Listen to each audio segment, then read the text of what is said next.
Hello बच्चों, कैसे हाल चाल है बेटा। तो बच्चों हम लोग झारखंड पीजीटी के बेटा अगले वीडियो में आ गए। देखो बच्चों, आज मैं आपको झारखंड पीजीटी के प्रीवियस ईयर क्वेश्चन कराना चाहता हूं, लेकिन मैं बता दूं प्रीवियस ईयर क्वेश्चन बहुत ज़्यादा अवेलेबल है नहीं। ये बात समझ लीजिए ध्यान से। और एक बात और समझ लीजिए, खाली प्रीवियस ईयर क्वेश्चन करके कोई आज तक किसी एग्जाम में सेलेक्ट नहीं हुआ है, क्योंकि सवाल हर बार नया आता है। ये नहीं कि आपने प्रीवियस ईयर के 4 सवाल कर लिए तो आपको एग्जाम में फिर वही आ जाएंगे, फिर सवाल कुछ नया आ जाएगा। तो आपको कॉन्सेप्ट और बेसिक बिना समझे आप एग्जाम को क्वालिफाई नहीं कर सकते हैं। प्रीवियस ईयर क्वेश्चन करना सिर्फ अपने संतुष्टि के लिए होता है, अपने सेटिस्फेक्शन के लिए होता है कि हाँ हमने जो पढ़ा है, देखो प्रीवियस ईयर में सवाल आए हैं और हम कर पा रहे हैं। लेकिन खाली प्रीवियस ईयर करके कोई क्वेश्चन बच्चा कहे कि मैं सिलेक्ट हो जाऊंगा, तो ये बहुत बड़ी भूल है। आपको कॉन्सेप्ट बेसिक पढ़ना पड़ेगा। और कॉन्सेप्ट बेसिक कहाँ मिलेंगे बेटा? मेरे वीडियोस में मिलेंगे। आप मेरे वीडियोस सारे के सारे पढ़िए जो अब तक मैं दे चुका हूं। देखो बच्चों, हम लोगों ने कैलकुलस स्टार्ट किया था। कैलकुलस में हमने अब तक क्या क्या पढ़ा? रियल नंबर पढ़ा, सीक्वेंस को पढ़ा, कंटिन्यूटी डिफरेंशियबिलिटी को पढ़ा। ये चीजें बेटा हम लोगों ने इनडिटर्मिनेट फॉर्म को पढ़ा। 4-5 चीजें हमने पढ़ी अब तक कैलकुलस में। उसी 4-5 चीजों से देखो हम बहुत सारे सवाल बना सकते हैं। उसी 4-5 चीजों से आज देखो मेरे पास ये पेपर है, इसमें सारे प्रीवियस ईयर क्वेश्चन जो एग्जैक्टली आपके आए हुए हैं, देखो मैं लेके आया हूं। देखो कितने सवाल बनते हैं उससे, ये आप खुद आप देख लीजिए। बस कॉन्सेप्ट आना चाहिए, सवाल आप बना सकते हैं। देखो जैसे एक सवाल आपके यहाँ ये आया है बहुत ही इजी कि लिमिट x टेंडिंग टू 2 था, x स्क्वायर माइनस 4 था। अब अपने पास अगर पेपर हो तो उसको देखिए, आपके पास अगर पेपर है तो उसको जरूर देखिए। x टेंडिंग टू 2 पर आपको लिमिट निकालना था। बहुत आसान क्वेश्चन है, बच्चों वाला सवाल है, 2 लाइन का सवाल है। x को 2 रखिए, क्या होगा? ऊपर 0 और नीचे क्या होगा? 4 + 10, 14 - 14 0, 0/0 फॉर्म। मैंने क्या बताया था? कुछ नहीं करना है, लॉपिटल रूल, एल हॉस्पिटल जिसको बोलते हैं, लगाना है। कैसे लगाना है? ऊपर का करो डिफरेंशिएशन, तो क्या आ गया? 2x, x स्क्वायर का डिफरेंशिएशन 2x, इसका 0। यहां देखो x स्क्वायर का हो गया 2x और 5 × x का हो गया 5। अब x को रख दो 2, तो क्या बन गया? 4। और नीचे क्या बन गया? 4 + 5 यानी कि 4/9। अपने सवाल का आंसर आ गया, सवाल खत्म हो गया। 2 लाइन का सवाल नहीं है, ओरल सवाल है, आपके एग्जाम में आया है। ठीक है, आपके एग्जाम में देखो आया है। लेकिन फिर बता दूं, खाली प्रीवियस ईयर करके आज तक कोई सिलेक्ट नहीं हुआ। अब तुम खाली ये सवाल कर लो तो तुमको तो मैंने इससे बहुत बहुत टफ सवाल कराए हैं। देखो अपने नोट्स देखो, एक से एक तुमको लिमिट का बेटा मैंने अच्छा से अच्छा सवाल कराया है। कंटिन्यूटी का तुमको मैंने एक से एक अच्छा सवाल करवाया हुआ। देखिए ध्यान से, नोट्स देखिए, लेक्चर देखिए, वीडियो लेक्चर देखिए। देखो इसके अलावा एक क्वेश्चन देखो बहुत इजी आपके यहाँ ये आया था, जो मैंने कराया है कि एक फंक्शन दिया है, क्या बोलो? mod x + sin x, और x बराबर 0 पर उसने पूछा है कि कंटिन्यूअस होगा या डिफरेंशिएबल होगा। अब अगर आपने लेक्चर पढ़े, आपको फटाक से आप आंसर दे दोगे। मैंने बताया था कि mod x हमेशा कंटिन्यूअस होता है, sin x भी हमेशा कंटिन्यूअस होता है। तो 2 फंक्शन कंटिन्यूअस हैं, तो दोनों का सम क्या होगा? ये सब मैं बता चुका हूं, कंटिन्यूअस। तो x बराबर 0 पर ये फंक्शन कैसा हो गया है? कंटिन्यूअस। सवाल खत्म। मैंने बताया था 0 पर मॉड नॉन डिफरेंशिएबल है। कैसे? देखो कैसे, इसमें कॉर्नर होता है। ये मॉड का ग्राफ मैंने बताया है, एक बात मैंने बताई, वीडियो पढ़िए। x बराबर 0 पर मॉड x कैसा है? नॉन डिफरेंशिएबल है। लेकिन साइन x कैसा होता है? डिफरेंशिएबल। साइन x हर जगह डिफरेंशिएबल है, ध्यान दीजिए। तो 0 पर ये वाला फंक्शन क्या है? Non differentiable. और ये वाला फंक्शन क्या है? डिफरेंशिएबल। तो अगर दोनों को सम करोगे तो आंसर क्या आएगा? Non differentiable. मैंने बताया था अगर एक फंक्शन डिफरेंशिएबल है, एक नॉन डिफरेंशिएबल है, तो दोनों का सम क्या होता है? Non differentiable. तो ये पूरा का पूरा फंक्शन क्या हो गया? नॉन डिफरेंशिएबल हो गया। कहां पर? x बराबर 0 पर।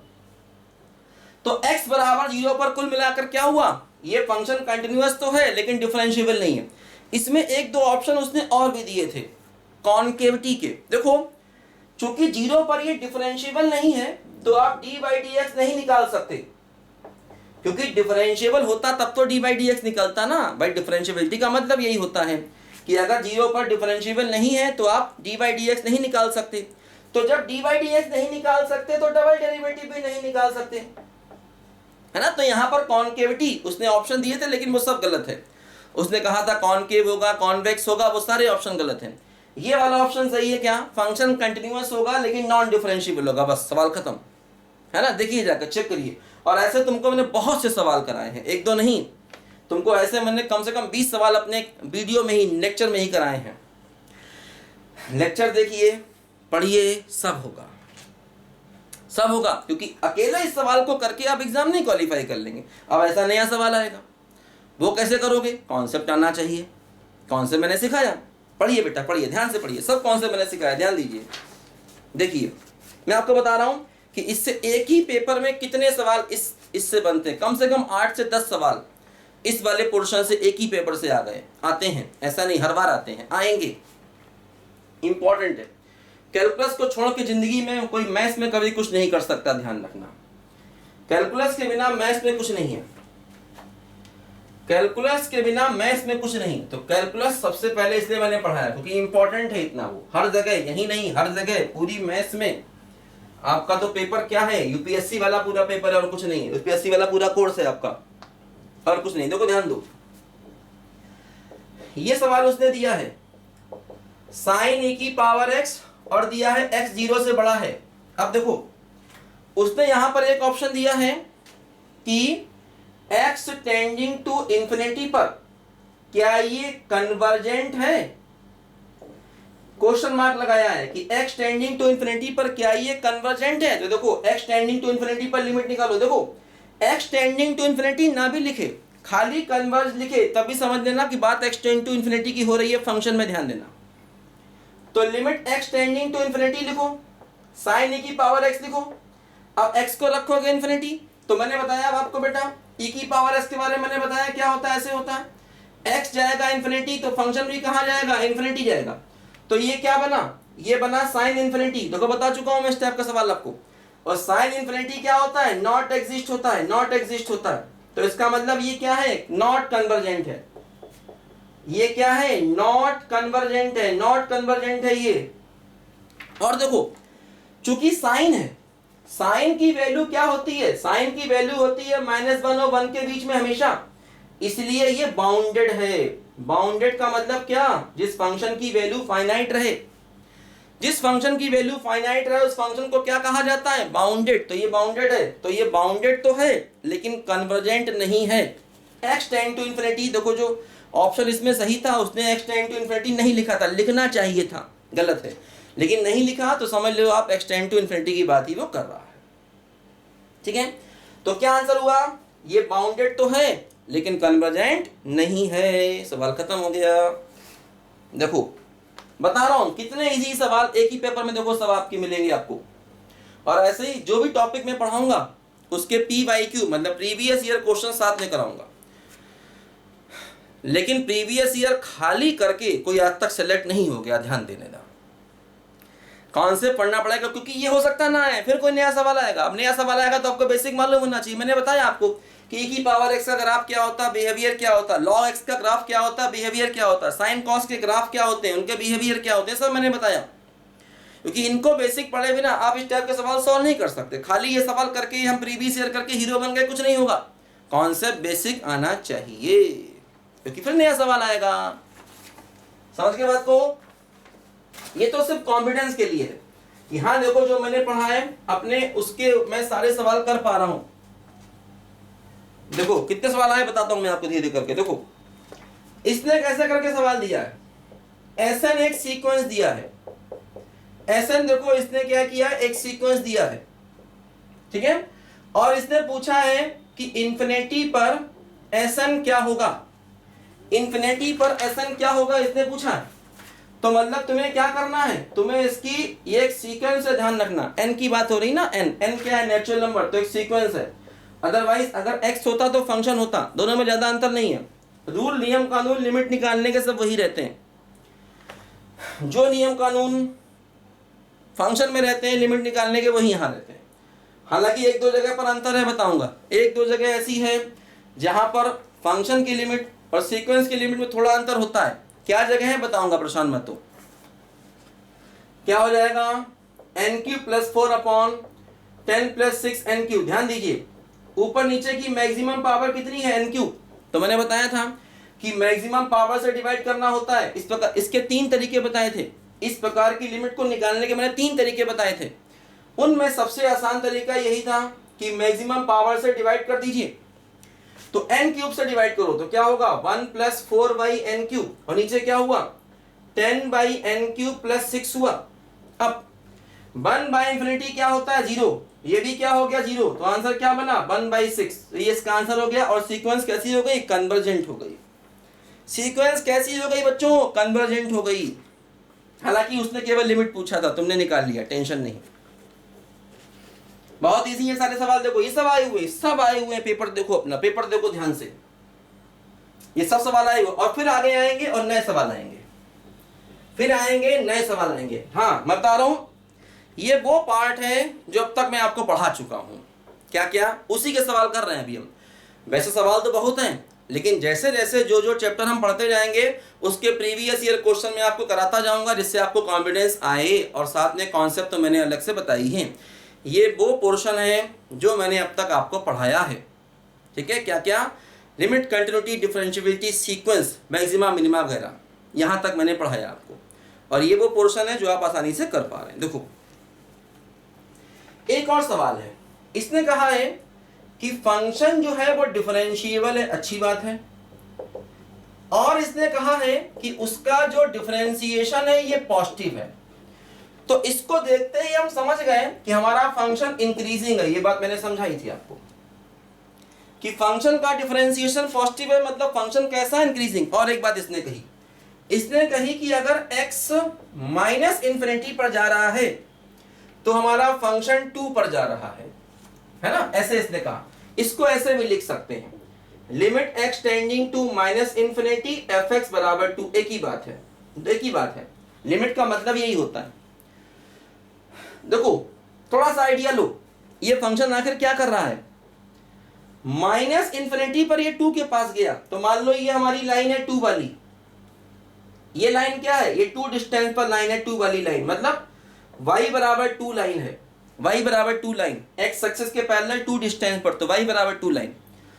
-∞ पर जाएंगे तो फंक्शन 2 पर जा रहा है, तो मतलब देखो फंक्शन 2 की तरफ जा रहा है। कहां, देखो इधर ध्यान दो, -∞ पर अगर जा रहे हैं तो फंक्शन ये 2 पर जा रहा है, समझो। देखो ऐसे करके ये फंक्शन है कुछ, इसमें खाली सवाल लिखे हैं बेटा।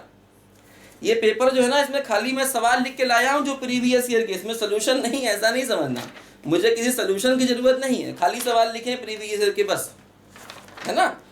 देखिए खाली सवाल लिखे हैं, इसमें सोल्यूशन नहीं है किसी का, खाली सवाल ही सवाल है इसमें बस।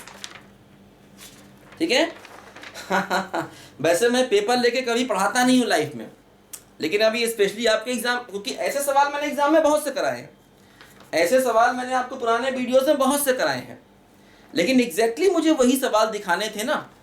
अब एग्जैक्टली वो सवाल तो मुझे याद नहीं जो आपके यहाँ क्या आया, मैंने इससे मिलता जुलता कुछ और कराया होगा। हो सकता है मैंने यहाँ 2 की जगह 4 ले लिया हो, ऐसा सवाल कराया हो।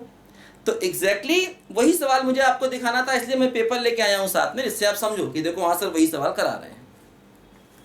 ठीक बात है, तो टेंशन नहीं पालना आपको समझाना बीच बीच में बेटा बहुत जरूरी है, क्योंकि बच्चे बहुत जल्दी कुछ ना कुछ अपने दिमाग में, है ना, भ्रम पाल लेते हैं, कंफ्यूजन पाल लेते हैं कि ऐसा तो नहीं, ऐसा तो नहीं, वैसा तो नहीं।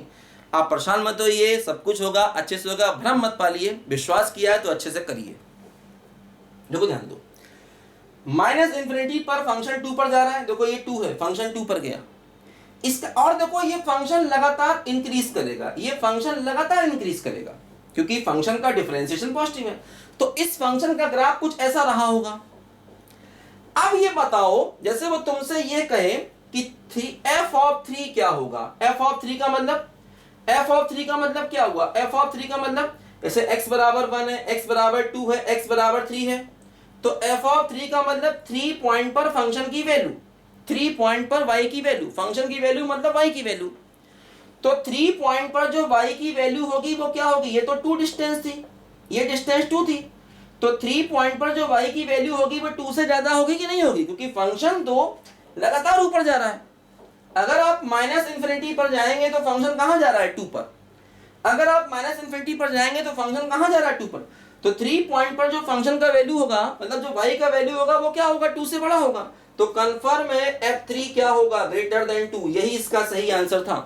अगर ऐसे लिखे f3 बराबर 2 तो गलत, और अगर ऐसे लिखे ग्रेटर इक्वल टू 2 तब भी गलत, क्योंकि इक्वल टू होने का कोई चांस नहीं है।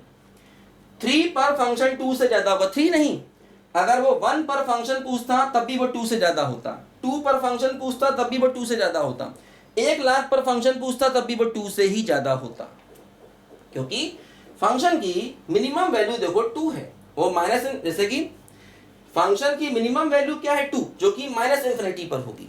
ऐसा दिया उसने, हम क्या करें, ऐसा दिया है, ठीक है ना। चलिए ये सवाल हुआ, ये सवाल हुआ। हाँ देखो एक और सवाल, एक और सवाल देखो, कंटिन्यूटी डिफरेंशिएबिलिटी तो कितने सवाल आए हैं, कंटिन्यूटी डिफरेंशिएबिलिटी के कितने सवाल आए हैं बता रहा हूं मैं आपको, एग्जैक्टली वही सवाल लेके आया हूं, इसीलिए जिससे आप कर पाए, टेंशन नहीं पालो। लेकिन हाँ वीडियो पढ़िए, पहले वीडियो पढ़िए, क्योंकि इस प्रकार के नए सवाल फिर से आएंगे।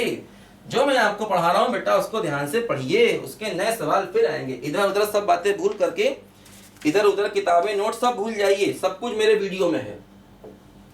किताबें नोट्स किसी की चीज की जरूरत नहीं है। मैं एक एक टॉपिक में आपको 50-50 सवाल करा देता हूं, देखिए मेरे वीडियो देखिए। लिमिट में कम से कम मैंने आपको 50 के ऊपर सवाल करा दिए, काउंट कर लीजिए सारे जा करके। और बहुत से पीडीएफ फॉर्म में मैंने आपको नोट्स दे दिए, उसमें कम से कम और मैंने आपको 20-25 सवाल दे दिए। काउंट कर लीजिए, इतने इतने सवाल किसी किताब में नहीं मिलेंगे आपको, किसी नोट्स में नहीं मिलेंगे। किताबें नोट्स सब उठा के रख दीजिए एक साइड में, वीडियो देखिए, नोट्स बनाइए, खुद के पढ़ना शुरू कर दीजिए। एक एक सवाल आप एग्जाम में निकालेंगे। पेपर टफ बिल्कुल नहीं है, नहीं पढ़ेंगे तो पेपर टफ लगेगा, पेपर टफ बिल्कुल नहीं है। मैं पिछले 25 साल से बेटा इन्हीं कॉम्पिटिशन्स की ही तैयारी करवा रहा हूँ, पेपर टफ बिल्कुल नहीं है। नहीं पढ़ेंगे तो मुश्किल लगेगा, ध्यान देना।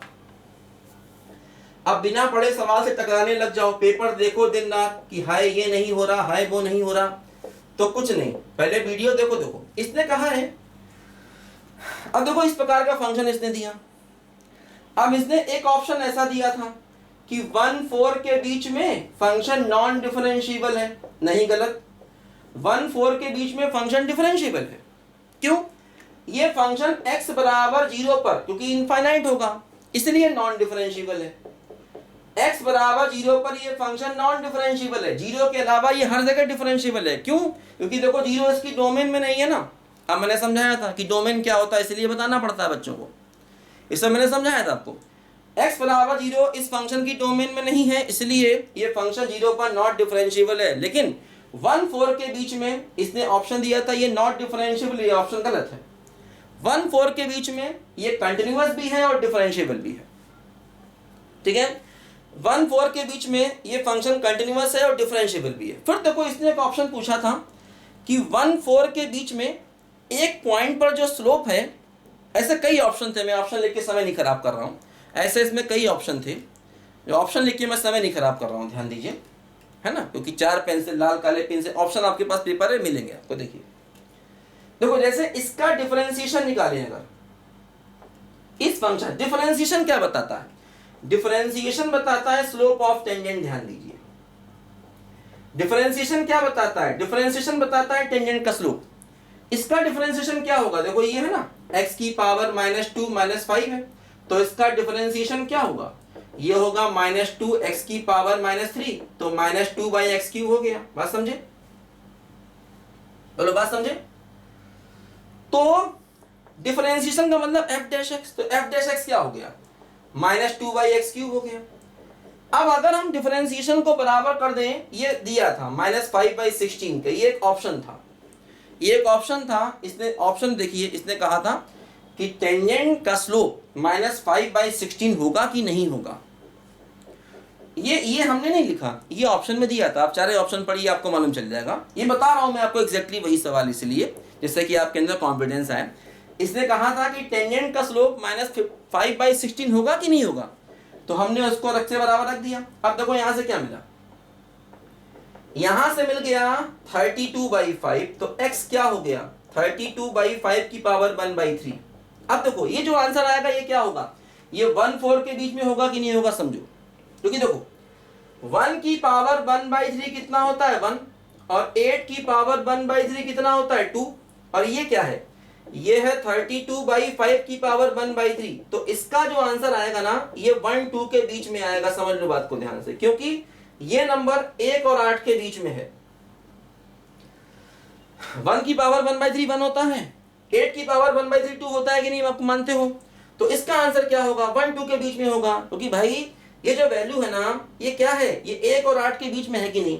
तो इसका मतलब ये जो आंसर होगा ये बिटवीन 1 एंड 2 होगा। ठीक है, ये आंसर क्या हो गया? बिटवीन 1 एंड 2 हो गया, मतलब बिटवीन 1 एंड 4 भी हो गया। तो ऐसा एक ऑप्शन दिया था, इसमें से 2-3 ऑप्शन थे जिसमें से ये सही था, क्योंकि इसमें आपका जो पॉइंट मिल रहा है ये 1 4 के बीच में मिल रहा है। और अगर टेंजेंट का स्लोप -5/16 के बराबर, थोड़ा ट्रिकी क्वेश्चन था, हालांकि थोड़ा ट्रिकी क्वेश्चन था, लेकिन थोड़ा लेंथी भी है क्योंकि टाइम देना पड़ गया, लेकिन इतने ऐसे सवाल आपको आने पड़ेंगे, करने पड़ेंगे।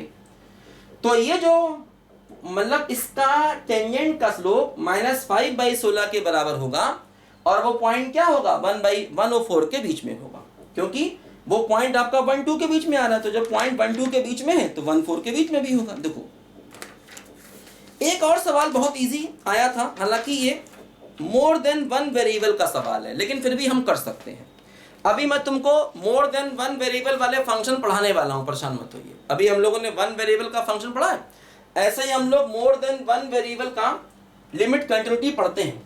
लेकिन ये सवाल इतना इजी है कि इसमें आप सिंपल इसको अपने मेथड से कर सकते हो। इसमें मोर देन 1 वेरिएबल पर जाने की आवश्यकता ही नहीं है।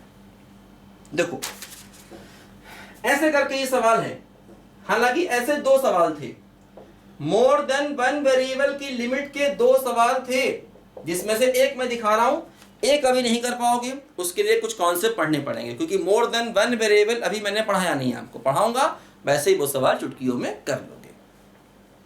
ठीक, ऐसा था सवाल। देखो e की पावर -xy, ये मोर देन 1 वेरिएबल होता है, लेकिन इसमें कुछ दम नहीं होता, आसान होता है।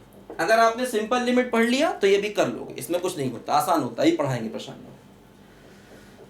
ये लिमिट इसने पूछा हमसे क्या होगा, इजी है। अरे भाई x को रखना है 3, ठीक है, y को रखना है 0 और z को रखना है 1, और कुछ थोड़ी करना, रखो। e की पावर क्या हुआ? -xy का मतलब 0 हो गया, और साइन क्या हो गया? xy का मतलब 0/1, तो क्या हो गया? e की पावर 0 इंटू साइन 0, e की पावर 0 कितना हो गया? 1, साइन 0 कितना हो गया? 0, आंसर कितना आ गया? 0, सवाल खत्म हो गया। हालांकि मोर देन 1 वेरिएबल अभी हमने नहीं पढ़ा, लेकिन अपने लिमिट की सिंपल नॉलेज से ही हम ये सवाल बच्चों कर सकते हैं। तो ये वो सवाल हैं जो कि हम लोगों ने अब तक पढ़ा, और उससे देखो ये सवाल हमारे सारे के सारे बनते हैं। अब फिर मैं एक बार बता दूं, बार बार, केवल इन्हीं सवालों को करके कोई एग्ज़ाम क्वालिफाई नहीं कर सकता। थ्योरी को अच्छे से पढ़ना पड़ेगा।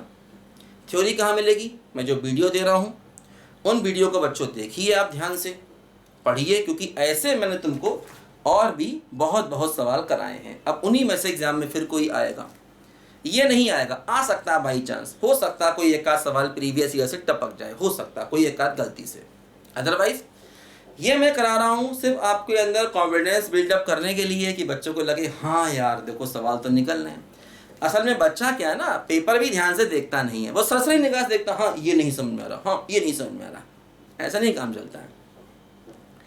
सरसरी निगाह से पेपर देखोगे नहीं, हर एक सवाल को ध्यान से पढ़ना पड़ता है। पहले टर्म देखो, हाँ इससे मिलते जुलते तो हमने पढ़े कि नहीं।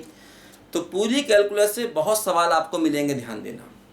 पूरी कैलकुलस से मैं कंफर्म बता रहा हूँ, कम से कम आपको 25 से 30 सवाल आराम से मिल जाएंगे। पूरी कैलकुलस की बात मैं कर रहा हूँ, गारंटेड है ये बात, लिख लीजिए, क्योंकि कैलकुलस इतना इम्पॉर्टेंट होता है। अभी आपको इंटीग्रेशन पढ़ना है, अभी आपको इसमें एसिम्पटोट्स पढ़ना है, अभी बहुत सी चीज़ें बेटा इसमें हमको पढ़नी है, बीटा गामा फंक्शन भी थोड़ा बहुत पढ़ना है। समझ गए? तो सब कुछ पढ़ेंगे धीरे धीरे, लेकिन हाँ वीडियो पढ़ते रहिए। नहीं पढ़ेंगे किताबें और इधर उधर पीडीएफ के चक्कर में, हालांकि मैं अभी सारे नोट प्रोवाइड कराऊंगा। देखो 1-2 पीडीएफ आपको जा चुके हैं और भी जाएंगे, लेकिन मैं खुद ये मानता हूँ कि क्लासरूम टीचिंग से इम्पॉर्टेंट कुछ भी नहीं है। दुनिया भर के आप नोट्स और पीडीएफ इकट्ठा कर लीजिए, एक सवाल नहीं निकलने वाला।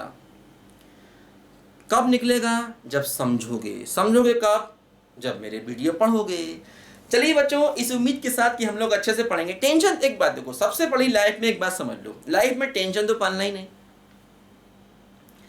अरे यार जिंदगी में टेंशन तो पालना ही नहीं। ऊपर वाला चाहेगा तो हमारा एग्जाम निकलेगा, है ना, ऊपर वाला चाहेगा। लेकिन अगर हमको नॉलेज है मैथ्स की या किसी भी चीज़ की, तो एग्जाम अगर नहीं भी 1% निकला तो भी हम कुछ अच्छा करेंगे। क्यों, क्या पता हम आगे चल के यूपीएससी क्वालिफाई कर जाएं, क्योंकि ये सिलेबस सारा आपका यूपीएससी वाला है। बस फर्क ये है आपके यहाँ ऑब्जेक्टिव सवाल आ रहा है, यूपीएससी में यही सब सवाल लिखने वाला आएगा, सब्जेक्टिव आएगा। पूरा सिलेबस आपका यूपीएससी का करीब है, 1-2 टॉपिक अंतर है बस, और कुछ नहीं। तो मतलब लगे रहिए, मेहनत से लगे रहिए, नॉलेज गेन करते रहिए। ऊपर वाला चाहेगा तो एग्जाम निकलेगा, हम लोग पूरा पेपर सॉल्व करेंगे। और अगर नहीं भी निकला और हमको नॉलेज है तो हम जिंदगी में जरूर कुछ अच्छा करेंगे। तो बेटा बस क्या है, वीडियो देखते रहिए, उसको मत छोड़िए। ठीक है बच्चों, चलिए बेटा, बाय बाय।